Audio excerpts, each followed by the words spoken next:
Welcome to Kayfabe Wrestling Talk. Gonna watch SummerSlam and do some live, well, not live, I guess. I'm gonna record it and edit it. I'm gonna watch it and do reviews after the match. See how that comes out.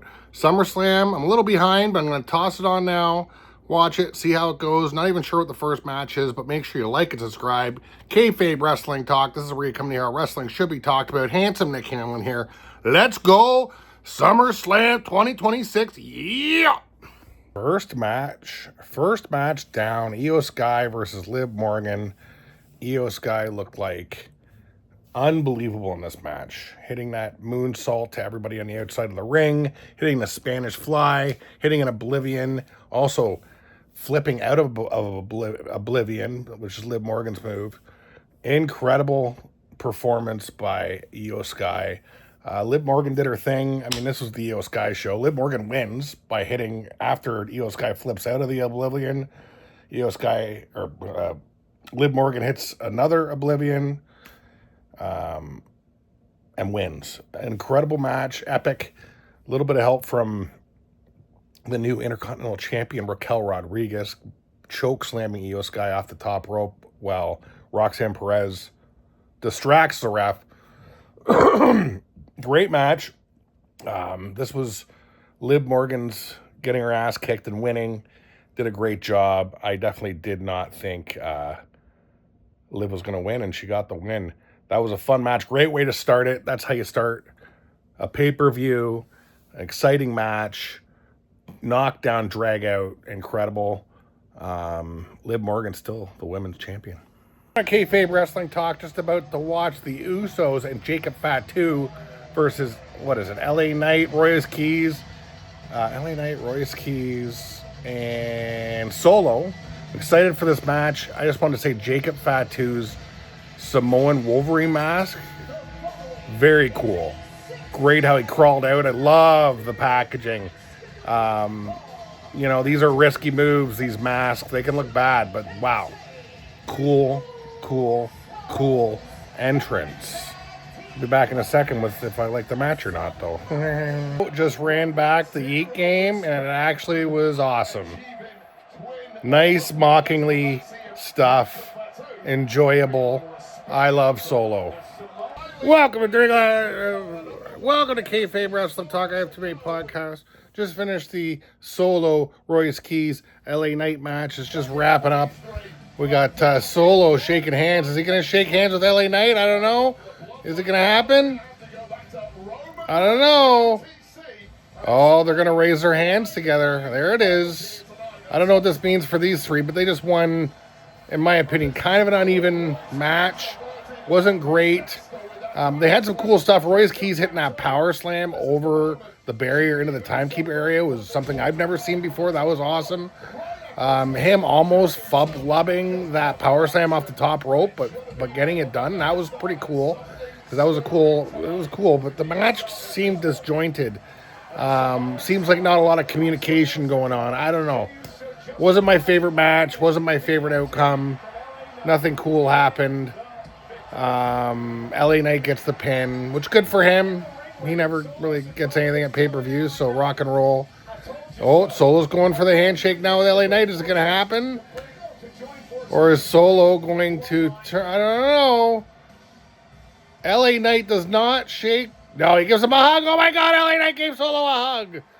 Solo is officially a face now, unless he kicks him in the nuts when he turns around, which I don't think is going to happen. All right, everybody's cool. Happy, super happy, as Wayne's World would say. Super happy ending for that, for some reason, six-man tag that happened on a major pay-per-view. All right, now on to the next one. Nick Aldis versus Gunther. A match I wasn't expecting much of. The match started. Nick definitely looked a bit stiff, nervous maybe, but he picked up steam. He got his groove on. And I mean, Gunther looked amazing as normal.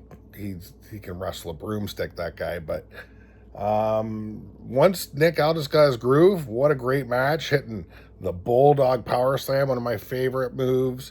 The Cloverleaf. great match, great emotion. The end was very cool. Him getting a standing elbow, the "You Still Got It" chant, the still very, very, very hot Mickey James, his wife coming into the ring with their kid. That was a nice moment. I don't know a lot about Nick Aldis's career before. I've heard things. I'm always a WWE guy. But hey, he's stacked. He's in shape. I don't know if this is the end. He just wanted one more match. I'm not sure. I'm not sure why he wasn't hired as a wrestler either. Was he injured coming in? Was he just a better on-screen character? I don't know. But that was a good, cool match. Interesting match. Cool moment at the end. Gunther wins with the sleeper again. But even at the end, because Gunther was, figured he'd be able to take him out easily. At the end of the match when he wins, he's like, that was harder than I thought. Showing Nick Aldis a little bit of respect there. Nick Aldis, Gunther, probably best match of the night so far, I'd say. So, good match. Like and subscribe, Kayfabe Wrestling Talk. This is where you come to hear how wrestling should be talked about. Let's continue my SummerSlam watching now. Welcome back. Dirty Glass Podcast, SummerSlam 26, live reaction pod thing. But I'm recording it and editing it, so I guess it's not live, but it's live as I'm watching it right now. This is a long title. Paige and the Bellas versus Fatal Influence. Good match. Fatal Influence looked amazing. Some great moves, and they win clean. But the big story is, and I thought Paige was going to turn on the Bellas, but the Bellas turn on Paige, which makes a lot of sense because they can kind of be heels and be shitty wrestlers, right? They can cheat and stuff. So that makes a lot of sense. Looks like we got a Paige Bella feud, maybe. But that was it was just a pretty good match. Totally clean win by Fatal Influence. They come in and hug Paige and they raise their hands to say hi to the crowd and they take Paige out. And I guess at the end, Bree's like, nobody takes my spot. So I guess the reasoning is because she took her spot at WrestleMania, even though her sister also allowed that. So it doesn't make a lot of sense. Anyway, they're bad guys now, which kind of makes sense because this whole good guy run for them thing it didn't work. On to the next one.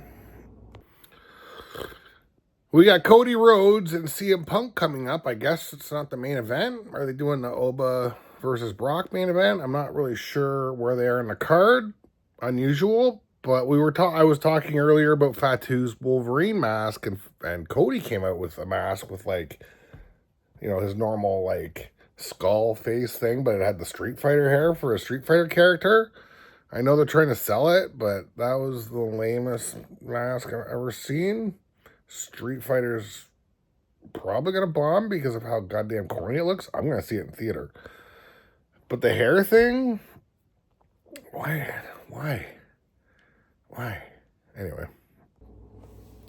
Well, at least CM Punk saved the entrance with his Minnesota North Star jacket with the CM and the Minnesota North Star logo. He had 20 on the back for his 20-year career. What a cerebral match. Cerebral. Immediately, Cody's arm gets injured, and then Punk's knee gets injured. So that was the whole match, them kind of attacking these injuries. Punk going for that elbow smash on the outside and missing. That was insane. What a match. What a story. And of course, the biggest pop of the night, other than the Minnesota North Star thing, Randy Orton making his return, hopping in when the ref's out. And by the way, the ref got taken out by Cody going for a Cody cutter. Punk ducks and he basically leg lariats the referee right in the face. Poor Mini Nate. Mini Nate gets taken out. Shenanigans, more moves. Orton comes out. He just lifts up Cody's head. RKO. Winks at the crowd. Massive pop. I know they want him to be a heel. Massive pop for Orton. CM Punk doesn't see this. Comes in, hits the GTS. The slowest count ever. Mini Nate is still injured, but he got the 3 count. Slowest 3 count ever. And we have a retention of a title. And CM Punk, he's going to have that title till WrestleMania in Dubai or in wherever it is, Saudi Arabia. But that was a great match. I love the story, you know, the slow start, the injuries happening, the storytelling. What an old school great match. And Punk raises the hand, as I suspected. I didn't suspect Randy Orton coming back, though. That was a left turn. I guess we have more matches. I don't know how that's not the main event, but I guess maybe the Oba match is the main event. So I guess I'll watch that. And I mean, I'd say it's one of the worst builds for a match, but we'll see how the match goes. The Hell in the Cell, I'm assuming that's next. Oba Femi versus Brock Lesnar. Brock Lesnar beat the crap out of Oba. That was a rare beating. 3 F5s in a row, rips the ring apart, tombstone on the wood underneath the padding stuff. I mean, I've never seen a beating like that before, and Oba wins the match. How is it possible he's going to lose against anybody? How are they going to sell anybody can beat him? Because that was a beating of epic proportions. A fun match, great match. They beat the crap out of each other, but Brock, chair shots, 3 F5s in a row, tombstone. Man. And at the end, Brock, calls Oba back, tells the crowd, this is the future. I'm the past. This is the future. Congratulates him. They hug. Great little passing of the torch moment. I feel like it's probably Brock Lesnar's last match for a while anyway. He might do something, but because he's clearly still massive and in shape and can still wrestle. And I tell you, when he was taking a beating, he sells too like a king. A lot of people says he can't sell. Brock can sell. So, I mean, good Survivor Series. Too many 6-man tag matches. Does it need to be... SummerSlam. Good SummerSlam. A lot of 6-man tag matches. Do we need 2 nights? I don't know. But hey, we got the Punk Cody match, gold. We got the Oba Femi Brock match, gold. Io Sky, Liv Morgan, great match. And the Bellas are bad. Kayfabe Wrestling Talk. This is where you come to hear wrestling should be talked about. Like and subscribe. Bye.